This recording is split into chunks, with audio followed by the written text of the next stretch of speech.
కాటమరాయుడు తెలుగు రాష్ట్రాలతో పాటు ఓవర్సీస్లోనూ జోరు చూపిస్తున్నాడు. ఓవర్సీస్లో కాటమరాయుడు 2 మిలియన్ మార్కుని టార్గెట్గా పెట్టుకుని రంగంలోకి దిగాడు. ఇప్పుడు ఆ టార్గెట్ని సునాయాసంగా చేరుకుంటాడని ట్రేడ్ వర్గాలు చెప్తున్నాయి. ఓవర్సీస్లో బెనిఫిట్ షోల ద్వారా $6 లక్షల పైగా వసూలు చేసినట్లు అంచనా వేస్తున్నారు. ఇంకా పక్కా లెక్కలు తేలాల్సి ఉన్నాయి.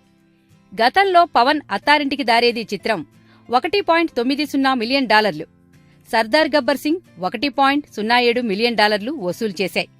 ఓవర్సీస్లో సూపర్ స్టార్ మహేష్, పవన్ కళ్యాణ్, నానిల జోరు కనిపిస్తోంది. కాటమరాయుడుతో పవన్ ఓవర్సీస్ ర్యాంక్ని మెరుగుపరుచుకోవటం ఖాయం.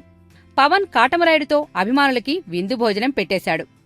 పవన్ శృతిల మధ్య వచ్చే రొమాంటిక్ సీన్స్, ఫైట్స్ బావున్నాయి.